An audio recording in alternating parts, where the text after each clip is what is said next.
Nuk ka ndonjë evidencë të saktë se sa njerëz të pakt apo të shumt janë ata të cilët e kanë asur poezinë e famshme të Royart Kiplingut në mundsh. Por dihet ama që ato të cilët e kanë lexuar atë, patjetër që kanë thënë zhvargje të arta. Në mos kështu, ju ka lënë kjo një ndjenjë të jashtëzakonshme, një përitim të jashtëzakonshme sepse janë vargje të ralla që kanë të bëjnë direkt me dinjitetin njerëzor. Unë po citoj disa për tyre, në mund shtaruash arsyen kur bota fillin e faj ty ta hedh dhe vetes ti besosh. Sa herë të këti dyshojnë së të përfillin, por dhe dyshimet drejt ti gjykosh. Në mundsh të rish në pritje, nga pritja pa u lodhur, e kur të rejnë, uretje mos të shesh. Madje ndaj shpifjeve të rish pa folur, me thjeshtësi, me to, parën ndesh. Në mund që të mendosh, por jo gjerë në shkatrim, të ndërosh, por jo si rob ndrimesh. Dhe ti trajtosh një loj e padalim, ngadhnjim e shpartalim, burim, mashtrimesh. Në durofsh, do thënjet e tua të drejta, në kurthe për trutharët, kopukët që t'i kthejnë, t'i shosh të thyera, gjërat, më të shtrenjta, e prap t'i ndërtosh, me vegla që nuk vlejnë.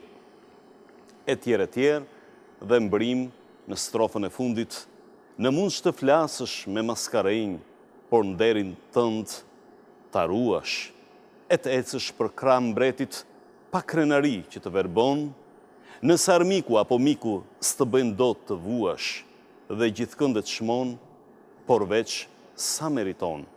Në mundsh t'i mbushësh ti minutat aq të rënda me vepra që peshojnë, dije dhe mos ki asnjë dyshim, se jotja do t'jetë bota me çka brënda dhe burr do t'jesh, oh, biri im. Pra në i farë mënyre, është dhe një...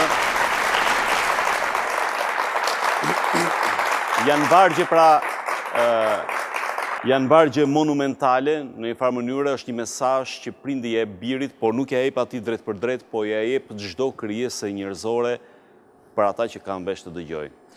Unë jo vetëm këtë poezi, por kumtin e saj, kam dëshirë ta trajtoj sot në minutat e këtij emisioni me një mik të të gjithëve atyre që e ka njohur dhe që padyshim e vlerësojnë të tillë. Jo vetëm për tharmin e natyrshëm njerëzor që përcjell në sjellje, por edhe për përgatitjen e tij intelektuale. Është poet, publicist dhe një besimtar i mirë, Agim Baçi, vjen nga Tirana.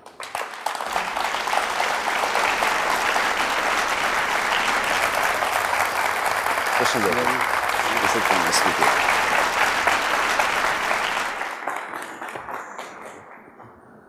Mirë se të kam në studio, Agim.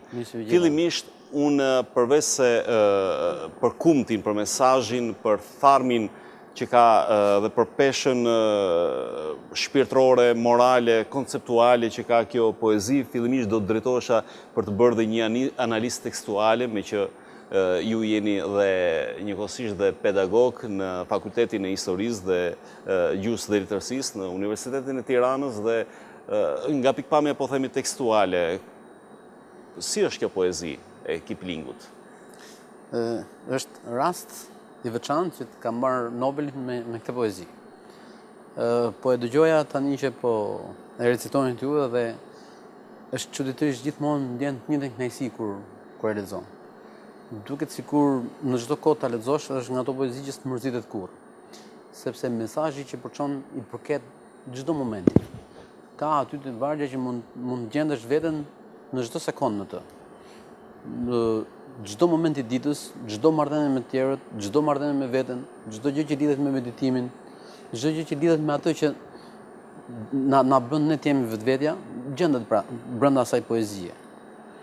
Ajo që është veçantë, është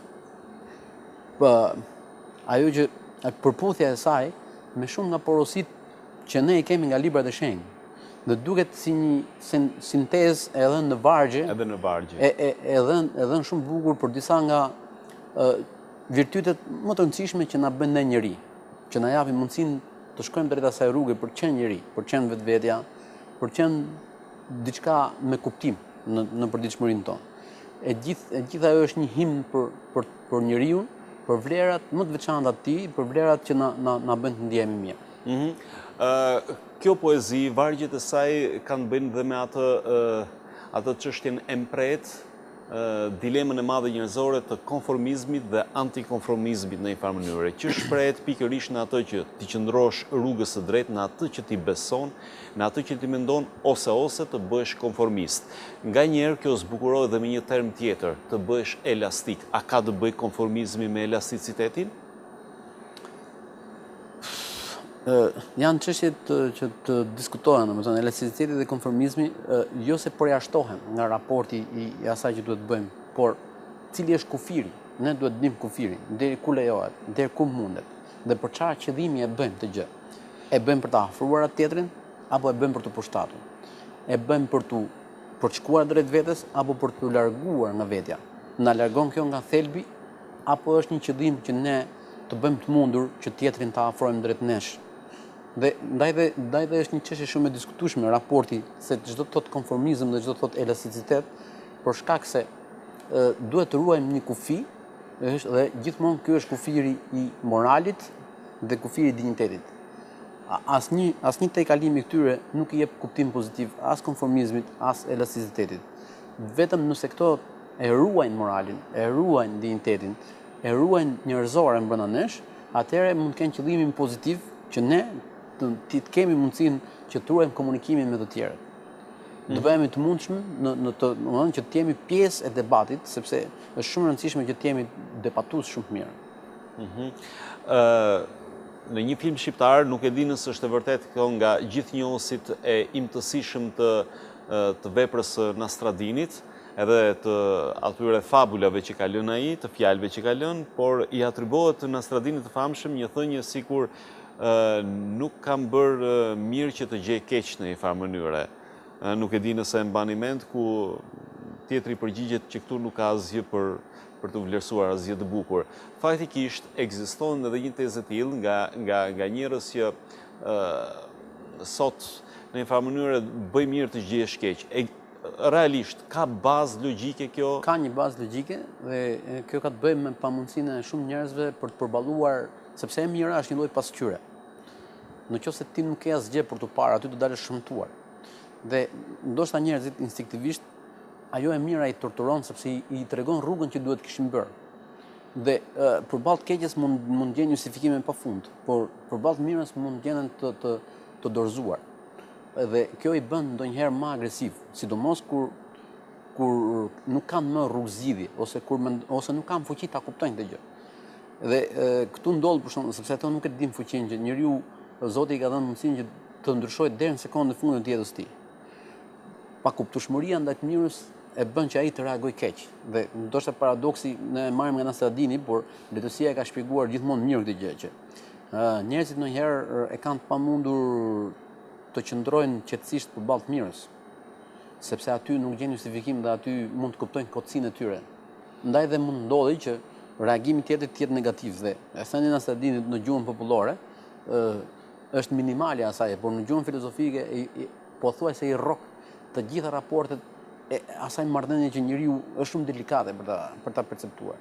Për shembull, edhe raporti me të mirën, jo më kot, domethënë ne kemi që shpërblimi kur bën një të mirë shumëzohet me 10 dhe një e keq shumëzohet me 1. Edhe në përditshmëri njerëzit janë gati të shpjegojnë atë që i ka gjetur keq me shumë lehtësi, por kur vjen puna për të shpjeguar një të mirë, duket sikur nuk arrin dot ta gjejnë fjalën, e kanë të pamundur ta gjejnë fjalën, ose nuk din t'ua shpjegojnë atë gjë, ose nuk gjejnë dot njeriu e duhur që t'ia thonë atë gjë. Pra, kthehemi te ajo baza që nuk është rastësi që shumëzohet me 10, sepse siç duket vetëm krijuesi e kupton realisht të gjithë dimensionin e të mirës. Që do thotë se në komunikimet tona në një farë mënyrë obligohemi që për një të mirë ta shumëfishojmë rrëfimin ndërnjerëzor, ndërsa për të keqe ta minimizojmë atë. Pra ta përhapim në një farë mënyrë më të mirë, më tepër se të keqe. E ka bërë Zoti vetë, domethënë dhe në raportin e të mirës që shumëzohet me 10, pikërisht sepse mbaron aty. Dhe ne e dim shumë mirë që në përditshmërinë tonë se në çdo pozitë mund ta vëmë personin përballë, nëse të mirën që i kemi bërë mund t'ia përmendim atij, ose në çdo pozitë mund të vijemi ne, kur ai tjetri, domethënë, vihet përballë nesh dhe ka qëllim që të na kujtojë këtë gjë. Dhe ndaj dhe ka shumë fabula popullore që ju i përmendëm me Nastradinin, që është ajo me idenë që me çadrën që pasi i kishte thënë që po mos kisha unë këtë çadrën ti do ishe lagur, do ishe lagur, do ishe lagur, dhe ai hidhet në një kanal me ujë dhe i thotë do ishe lagur më shumë se kaq. Dhe ndaj dhe raporti ne jemi të këshilluar, domethënë kjo lidhet me atë pikën që kur jep e djatha nuk do të shikojë majta sepse është kaq delikate dhe kaq raporti i hollësishëm ose një ndjenjë shumë e hollë raporti me të mirën, sa jemi të këshilluar shumë për modelin se si komunikojmë me të. Po të kthehemi te ato vargjet e Kiplingut e mbajnë këtë raport, por është një him për dinjitetin e njerëzit. Është një him për të mbajtur vetveten si përpara mbretit ashtu përpara lypsit. Se ne jemi të këshilluar sepse ne e dim, jo më kot ne jemi të këshilluar të këndojmë një dua për të qenë vetvetja si përpara atit që është me shumë pushtet, si përpara atit që s'ka asnjë pushtet dhe mund të jetë me zhere. Dhe në përditshmërinë tonë duhet ta ngrem të pyetje, a mundemi ne, a e bëjmë ne këtë gjë që të jemi dinjitos dhe të jemi vetvetja si përpara atit që na vjen gjithë pushtet dhe përpara atit që s'ka asgjë dhe e takojmë në përditshmëri, a sidhemi një lloj? A mundemi të jemi një lloj? A mundemi të jemi të buzëqeshur me të dy palët njësoj, apo i buzëqeshim vetëm këtij që ka pushtet dhe i rrim gjithë me një pamje, domethënë kështu pedanti, personi që nuk ka asgjë në dorë? Kjo është një pyetje që duhet ta bëjmë gjithë, sepse këtu lidhet ajo, edhe poezia kësaj ndërton him, gjithë kjo poezi e Kiplingut kaq mallështore që pothuajse në çdo cep botës e recitojnë, ka këtë gjë dhe përputhet me një të vërtetë shumë të madhe, me atë të vërtetën që ne jemi këshilluar që ta dimë. Po, a ka një dallim midis të dashurohesh me vetveten, asaj që në gjuhën psikologjike quhet dhe narcisizëm, dhe të dashurohesh me dinjitetin e vetvetes, sepse kemi vërtet njerëz që dashurohen me vetvetes në kuptimin më arrogant të fjalës. Gati dashurohen me vetveten deri aty sa procedojnë pastaj një jetë edhe me sjellje jo të mira dhe me një dinjitet shumë të çeduar, ndërkohë që të dashurosh me dinjitetin do të thotë që ti përmbahesh në një farë mënyrë parimeve të larta dhe ta gjesh pikën e krenarisë aty.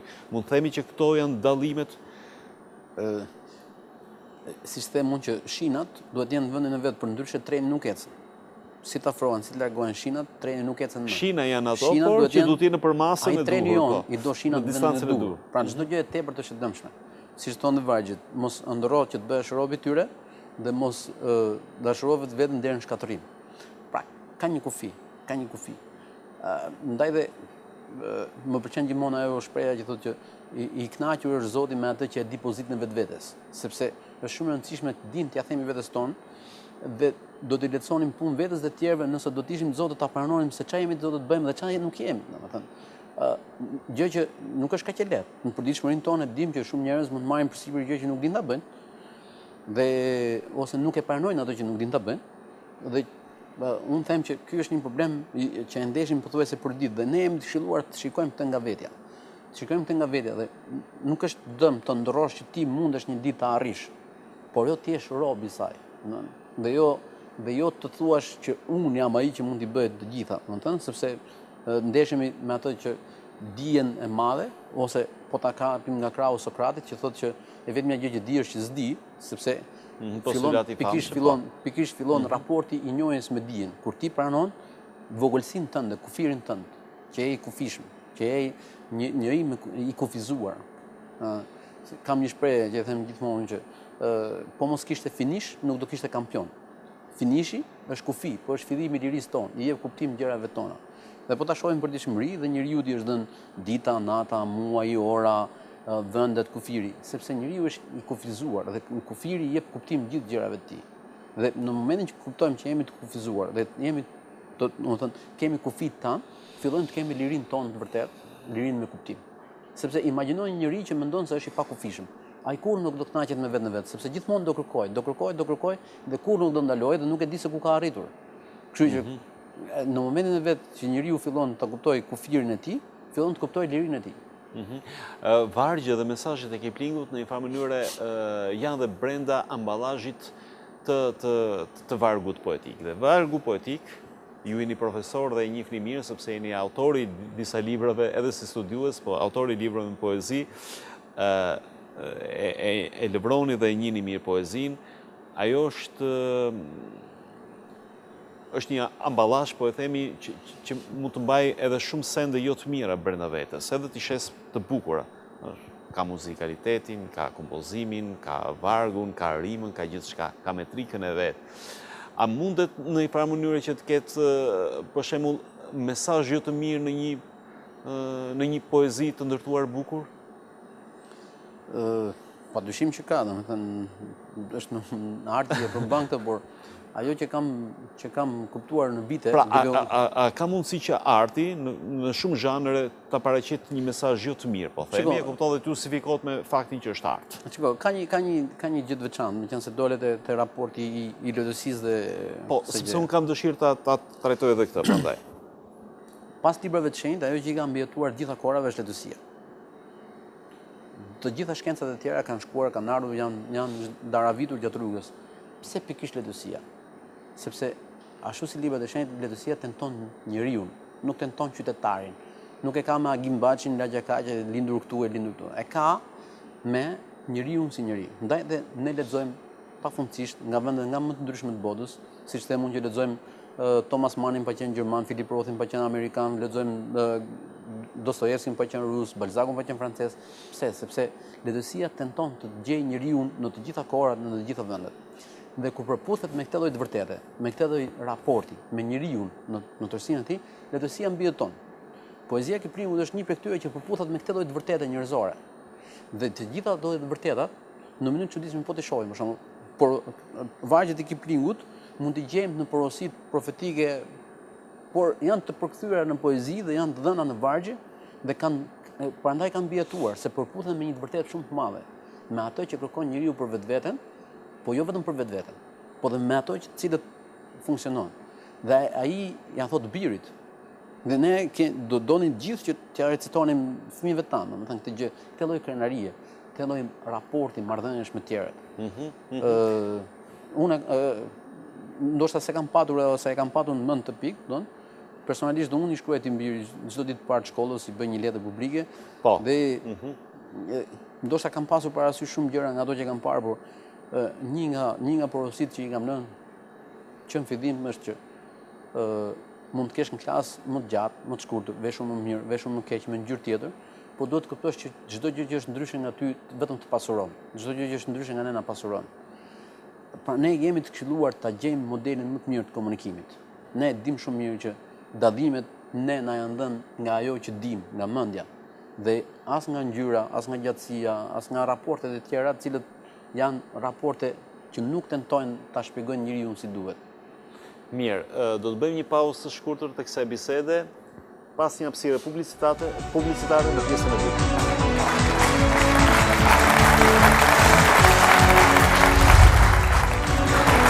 Themi në pjesën e dytë të emisionit të titulluar Në mundsh, një titull të uazuar nga titulli i poezisë së famshme lapidare të Royard Kipling, po e trajtojmë me profesorin e gjuhës së letërsisë, autori disa librave dhe njëkohësisht gazetar dhe publicist, Agim Baçi. Unë jo më kot e bëra pyetjen ose ndava mesazhin e një vepre artistike nga vetë vepra artistike, sepse po themi, po marr një varg të një poeti flokëbar, Tonin, për shembull që ne recitonim kur ishim në shkollë, që këto vargje në një farë mënyrë një pjesë të popullsisë ju shtrin dridhma, sepse bëhet fjalë për themelimin ose për rrjedhjen e themeleve të një epoke, siç ishte ajo komunizmi që shkaktare e një mase të madhe tragjedish për shumë njerëz dhe të dhimbjeve të jashtëzakonshme, që kaploi hapësirat shqiptare për disa 10 vjeçar, siç është për shembull edhe besoj që edhe ti, sepse ne jemi një moshë, ishte ajo kohë kur Bora Unzin dhe Balta Zuthin dhe komunistët vendosën themelimin koha thirri në skem parti, nuk ishin themelet e Kalas Rozafatit. Vargje të bukura në ndërtim, gati me një lloj kështu emocionaliteti të veçantë, por mesazhi i tyre me fjalë po ta marrësh ftohtë është dërmonjës.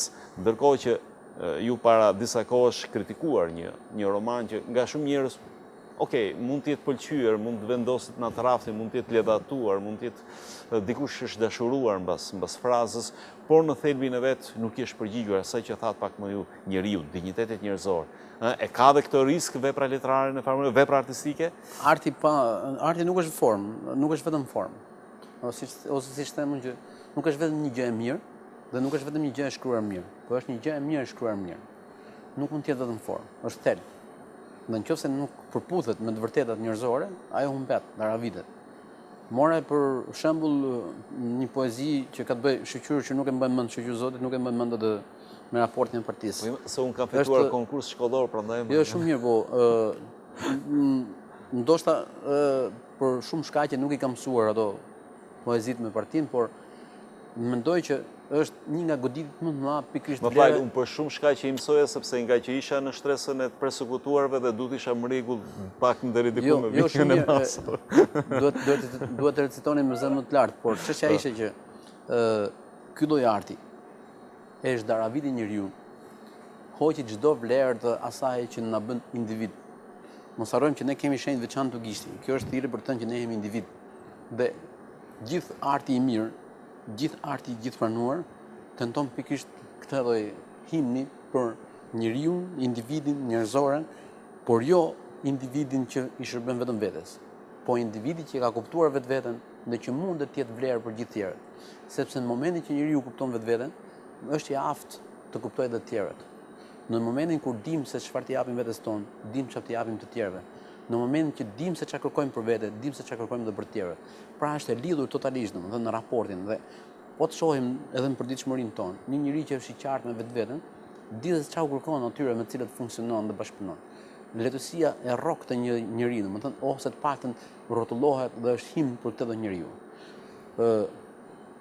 Titulli Në Mundsh i Kiplingut është sepse dihet vështirësia e kësaj. Në jetën e përditshme, sidomos sot, ku marrëdhëniet janë shumë më intensive, ku presionet mund të jenë më të ndryshme. Në kuptimin më banal të fjalës është bërë bazë marrëdhënieve. Ku ta themi hapur që ka ndryshuar shumë kufi, sidomos kufit moral, ku turpi nuk është më ai që quanim në dikurët, ato që quajnë prindit tanë, ato që quajnë gjyshit tanë, domethënë ka ndryshuar ky kufi. Dhe sot, ku e vërteta ka më shumë mbulesa se çka patëm më parë. Si do ta gjejmë, si do t'ia themi të vërtetën, si do mundemi t'i këshillojmë fëmijët tanë, si do të komunikojmë me ta. Arti është një nga rrugët e mundshme, siç është edhe Kiplingu, Në Mundsh, është një nga rrugët e mira për të shkuar drejt raportit njerëzor dhe për të gjetur njeriu.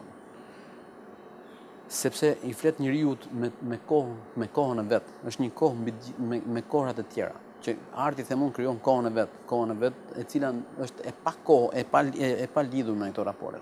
Sepse për shembull, po ju them për personazhe të letësisë botërore që pak rëndësi ka nëse kanë jetuar apo nuk kanë jetuar. Nuk pyet njëri për to. Megjithatë, po ju them për shembull që Madame Bavaria, që i Flaubert, është një grua që pak rëndësi ka nëse ka jetuar apo jo, po ti je i sigurt që është një nga gratë më të rëndësishme të Francës.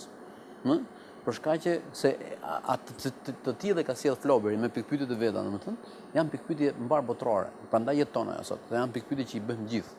Problemi është që artin e bën shkuarja drejt trandjeve të vërteta që e mban njeriu dhe e mban njeriu në kufit e tillë përmes me humbur njerëzore.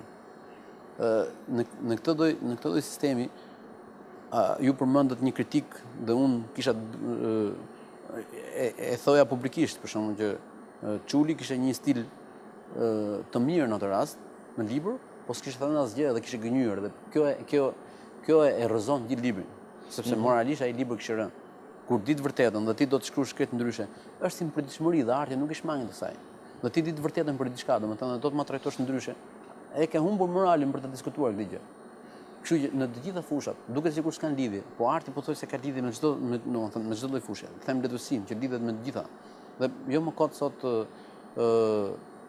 personazhet, për shembull siç është Raskolnikovi Dostojevskit, është një personazh i cili merret në studim nga gjithë shkencat sot psikologjike në të gjithë botën. Në çdo universitet i botës e ka Raskolnikovin studim nga ana psikologjike.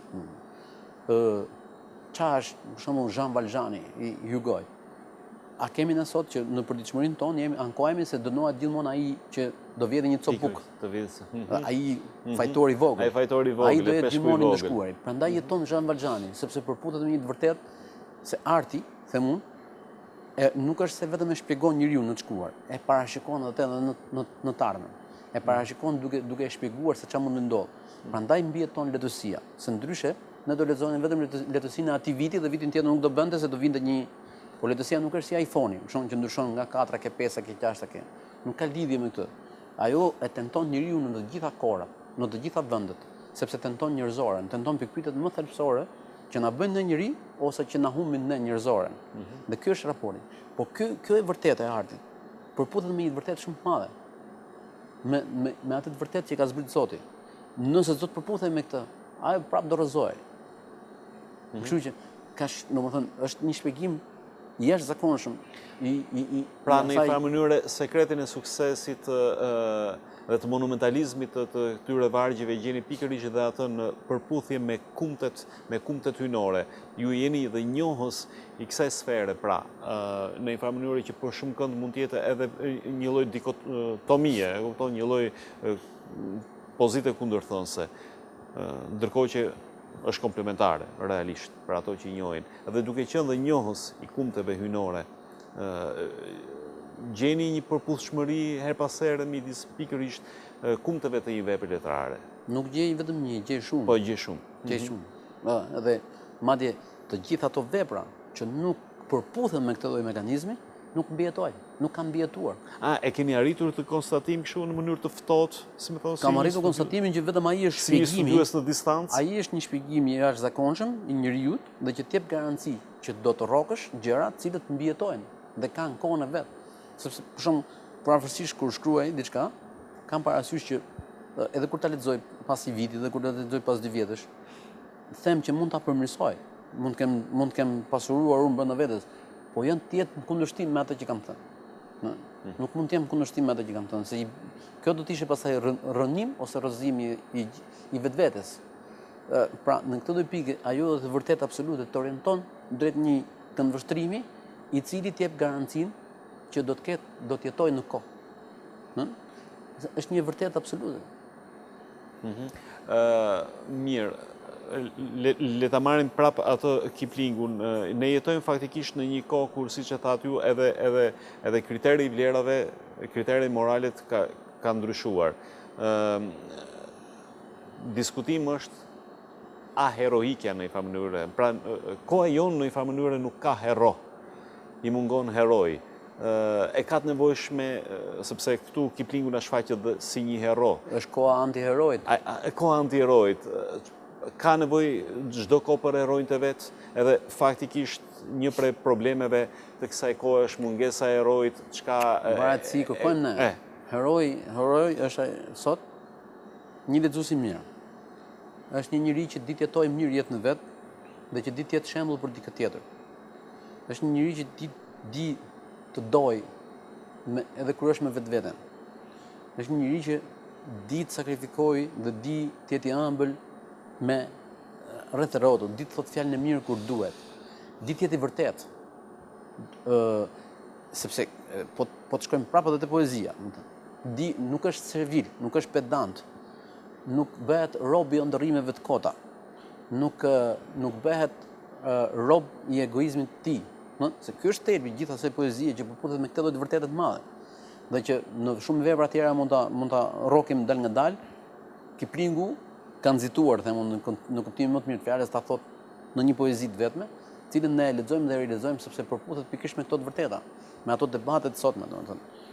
Ne rreth e rrotull shikojmë njerëz të cilët nuk kanë të njëjtin, kanë standarde të ndryshme të komunikimit me shefin ose me vartësin.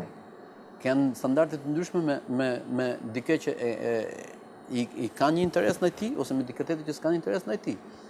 A nuk na dhëm kjo? Këto janë porosit. Në mund shtjesh vetvetja. Ç'është problemi? Çdo të ndodh me ty kur humb. Ne kemi këshillën. Nuk është turp të rrezohesh, turp është mos ngrihesh. Pra, në lloj pike, njeriu duhet të mësojë nga humbjet e veta, duhet të mësojë nga raporti vetë i jetës, duhet të mësojë nga përvoja dhe nga gjithë sistemi, do të përfshi këto. Ky Kjo është realiteti. Çfarë do të thotë?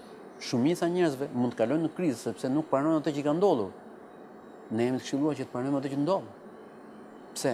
Sepse e dim shumë mirë që ajo që të ka ndodhur nuk mund ndodhte ndryshe, domethënë do ndodhte, ishte e shkruar, nuk mund të shmangej dot. Pra, në momentin kur ne jemi të pajtuar me këtë logjike, dhe kjo poezi pajtohet pikërisht me këtë. Ngriu dhe bëje prapë nga fillimi, me mjetet që nuk vlejnë. Por qëllimi është ai. Që e mban. Mjetet i bëjmë ne. Qëllimi nuk do të rrezohet. Dhe prandaj them, e gjitha ajo rrotullohet është një him për njeriu dhe njerëzoren. Është një him që njeriu gjej vetveten brenda një kuadrati që mund të jetë dhe ne të paktën e dim shumë mirë që raporti për njerëzoren vjen duke vështirësuar, por nuk humb kurrë. Mund të jemi ne në krahasim me prindit tanë ose fëmijët që po vinë në krahasim me ne, mund të jenë shumë më të sulmuar nga gjëra rreth rrotull. Por, ja për shembull zem një sot ka një debat mbar botror për çështjen e intimitetit. Dhe ka një problem shumë të madh, domethënë që ka humbur intimitetin. Vetëm muslimanët për shembull nuk duhet të shqetësohen për këtë. Pse? Sepse janë të këshilluar që të veprojnë në çdo kohë sikur po e vëzhgon dikush. Atëherë, pse do mërziten që i pa dikush? Je në rregull me ato që po sillesh? Je i varur nëse të panë apo nuk panë? Kjo është hipokrizia apo jo? Pra ne kemi parashikuar Big Brotherin. Është parashikuar. Se ti ke qenë gjithkohon i vëzhguar, ose ti e këshilluar që të sillesh gjithkohon sikur je i vëzhguar. Pra e ke parathënë këtë gjë. Po vetëm s'ke ditur ta lexosh. Je i këshilluar në të gjitha pikat. Pra nuk ka ato që ne quajmë risi në konceptet teknologjike, të ne kanë qenë parashikuar. Si? Përmes moralit, përmes të vërtetës. Prandaj themi ne pos patë turp për çatush. Sepse aty fillojnë të mbarojnë gjithë. Pra pos patë kamër në një farë mënyrë, sepse ti bëhet çfarë duhet. Bëhet çfarë dush, po ti ku e ke hallin? Po nëse po të shoh unë apo nuk po të shoh unë? Domethënë, kështu do ta bëjmë moralin njeriu. Nëse po je i vëzhguar apo nuk je i vëzhguar, nëse të pa një shok apo të pa mami apo të pa babi apo të pa vllai apo të pa mam, në këtë sekond ti nuk je më njeri. Ja një qenie që merr formën e enës, po që nuk ka identitet, që je i varur nga ato që thon tjerët, po që nuk e di se cili je. Pra ka shumë pikë pyetje shumë të rëndësishme, të cilët zorse mund t'i rimarrësh nëse i ke humbur një herë mirë këto. Por ama nuk duhet jemi ne ato të cilët japim ne njerëzit, me thënë shenjën përfundimtare që ti nuk bëhesh më. Te vetëm dikush tjetër e di, domethënë, që jep shansin raportit. Dhe letësia është një rrugtim shumë i mirë për të ngritur topik pyetje. Një rrugtim jashtëzakonshëm. Ti more Kiplingun, dhe të falenderoj që more Kiplingun me atë poezi shumë domethënëse, që rrok shumë gjëra të cilët na bën të mendojmë dhe të rimendojmë, sepse ose kuptueshmëria e tyre na bën të jemi vetvetja ose jo. Mirë, le të kemi edhe një pauzë tjetër publicitare, edhe një 15 minutësh tjetër bisedë kaq të këndshme në këtë emision të titulluar Në Mundsh.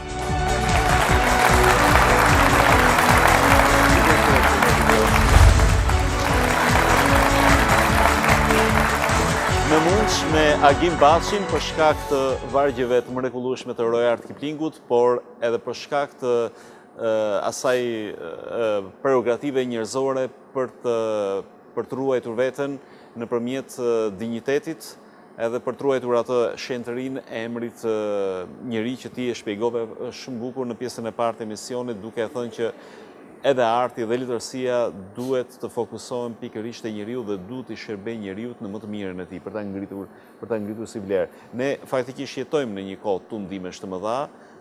Këto kanë qenë për gjatë gjithë historisë njerëzore, tundime të cilat në një farë mënyrë janë ato thikat që na futen në karakterin tonë dhe na ecënojnë, na hapin plagët e mëdha, dhe ti përmbahesh, të ndërtosh një karakter të tillë, ti përmbahesh kësaj, është, po themi me fjalë, një ndër aktet më fistike që njeriu mund të kushtoj shumë energji dhe shumë një vetdije jashtëzakonisht lartë. Edhe thuhet nganjëherë që për këtë poezi thuhet që dikush e mban edhe e fillon ditën me këtë në një farë mënyre.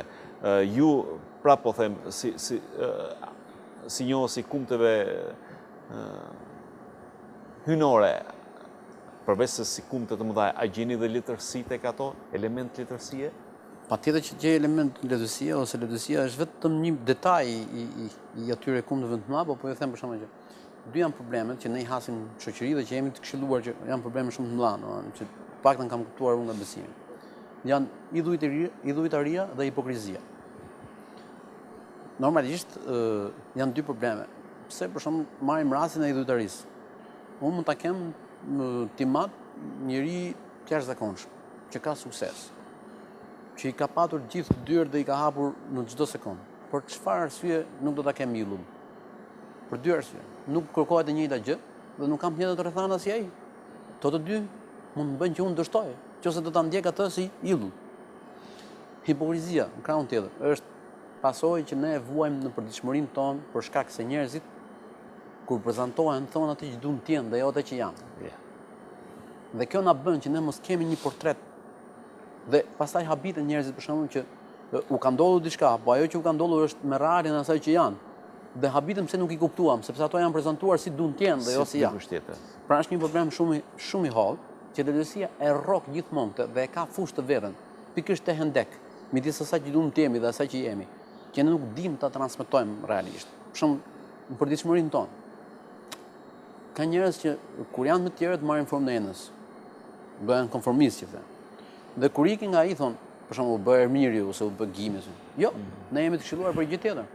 Kur jemi me të tjerët, të kemi guximin të themi ato që jemi, dhe kur tikim nga aty, ti bëjmë pyetje vetes, mos ndoshta e kisha unë gabim dhe ai e kishte mirë? Dhe nëse rezulton kështu, duhet kemi guximin t'ia themi dhe t'i kërkojmë takim herën tjetër tjetrit. Ne themi, më duket se unë nxitova, po të drejtë kishe ti, sepse ky është njeriu që duhet t'i japi të drejtë dhe duhet guxojë, duhet ngrihet, duhet paranojë. Nuk është si e kemi ne, nuk është trim ai që rrezon dikë, trim është që i jep dorën dikujt. Ne jemi të këshilluar në raportin vetvetes për të kuptuar qoftë tjetrin, qoftë veten. Në këtë lloj sistemi e gjithë kjo praktik, letërsia e rrotullon njeriu pikërisht ke ky hendek.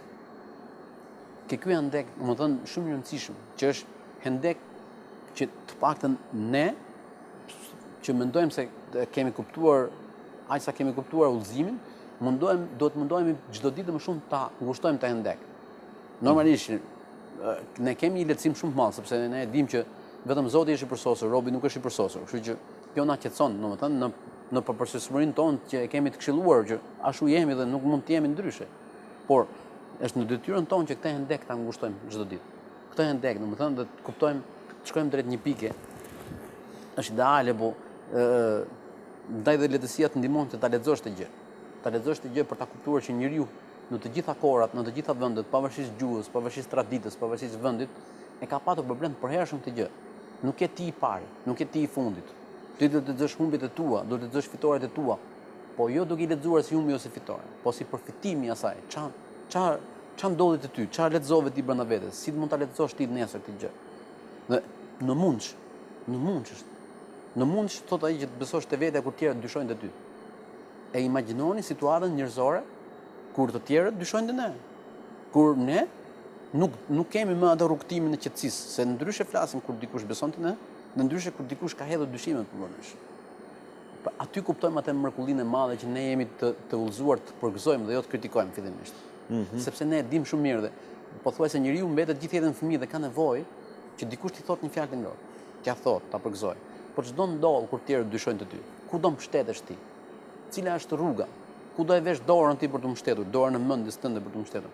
Nëse nuk e ke të qartë që je në rrugën e të vërtetës, nëse nuk e ke të qartë që ajo që beson ti është e përhershme, rrezikon ta humbësh rrugën.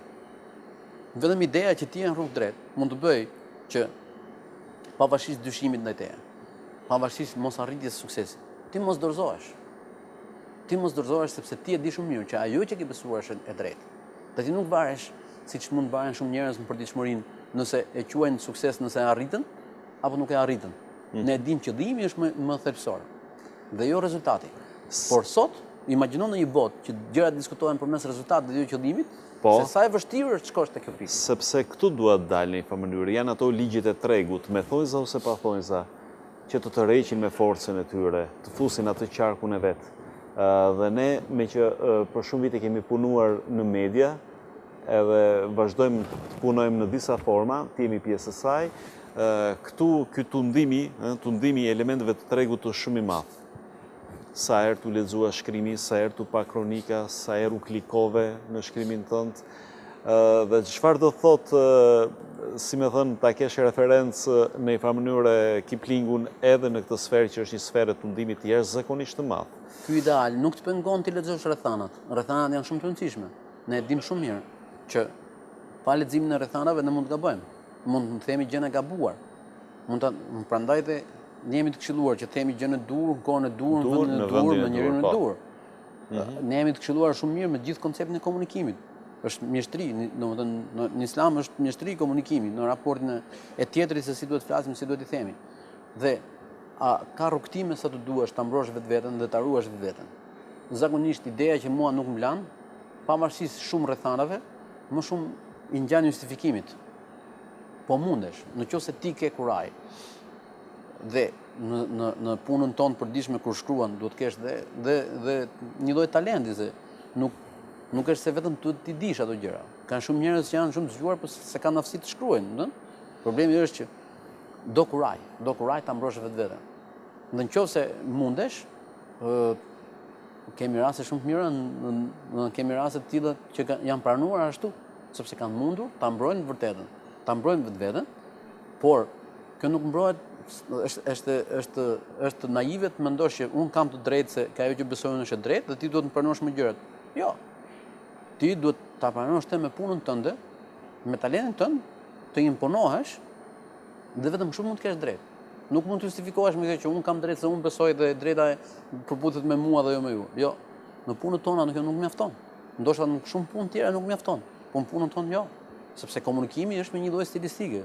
Nuk mund të thuash që shkruajta unë të vërtetat dhe bëra roman, ose shkrova unë vërtetat dhe bëra shkrim. Kjo do përputhet me ca rrethana. Brenda këtyre kontureve do të jesh rrugën e duhur për të thënë ato të vërtetat dhe mos bësh kompromis me thelbin. Mos bësh kompromis me atë që është thelbësore dhe që ti e di shumë mirë që është një e vërtetë e zbritur dhe që nuk ka të bëjë me atë që e ke kuptuar ti ose jo. Në punën gazetareske ka dhe një sprov tjetër që është normalisht shumë e rëndë dhe ka të bëjë pikërisht me ato të provokon ato gjendrat e moralit, e cila është në një farë mënyrë edhe shitja e diçkaje që nuk është të sjell një lloj përfitimi, të sjell një lloj populariteti.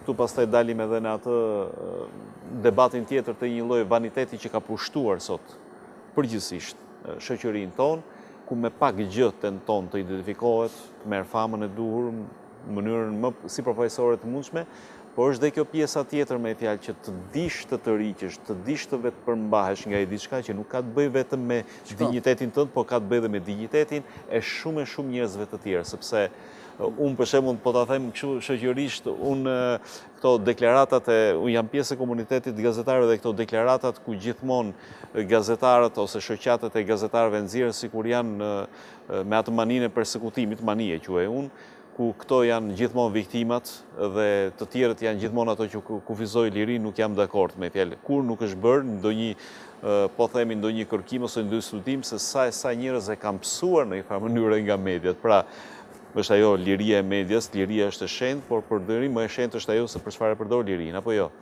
A ka vend këtu me fjalë për ta përmbajtur vetveten, me thënë, edhe ti thash vetes në mundsh, jo për atë që do të bësh, por për atë që s'duhet të bërë. Është një raport që e ndan gjithsesi sipas kuptimit të tij. Po më lejo të themi gjë për shkakun që meqense e nisem me lehtësinë në raportin dhe George Orwell ka bërë Fermën e Kafshëve edhe vitin 84. Ka parashikuar Big Brotherin e madh. Ato që ndodh realisht. Çfarë është? Në thelbin e vet është një tronditje e madhe e njerëzve nga anonimati. Nuk duan të mbeten anonim. Dhe ka studime, të cilat janë marrë me këto emisione, sidomos në Amerikë, për shembull që shkojnë dhe bëjnë atë debatin, sherrin, divorcin në publik, zihen, bëjnë kështu. Është nevoja për të njohur. Është pse? Sepse ja tregojnë boshësi në raportin e vet. Dhe duan me çdo kusht, me çdo çmim të njihen. Dhe nuk është turp më, mjafton që dikush të njohë. Bëhet gjithçka për publikun, sepse ka humbur vetvetja. Në momentin që ka humbur vetvetja, në momentin që ka humbur marrëdhënien me veten tënde, e kërkon atë në publik, e kërkon atë me çdo kusht, me çdo çmim, duke mos llogaritur asgjë. Por unë media nuk e shikoj dhe nuk dua ta fajsoj, pavarësisht të metave të mëdha që mund të ketë, domethënë. Jo thjesht se janë pjesë e kësaj, jo se jemi ne të dy pjesë e medias. Por sepse brenda ne duhet të shikojmë çfarë mundësie të mirë kemi brenda këtij komunikimi, brenda kësaj hapësire për imazh, të themi gjërat tona, të themi si duhet. Dhe të jemi të sigurt që nëse i themi, do ta gjejë lexuesin e vet. Ka gjithmonë një mënyrë për të shkuar. Rëndësi ka që ne t'ja themi, sepse ne jemi të udhëzuar t'ja themi. Dhe ne duhet t'ja themi. Mirë. Unë të falenderoj. Do të vazhdonte kjo bisedë edhe më gjatë siç vazhdojnë dhe shumë bisedat tona në rrethana të tjera shoqërore. Do ishte në mund që ti marrësh kohën të tjerëve. Në mund që ti marrësh kohën të tjerëve. Pra, diskutuam me Agim Baçin, poet, studiues, publicist, gazetar, i ke një tërësi atributesh brenda botës së letrave. Të falenderoj që të pata në këtë hapësirë nektar. Miru takoshim në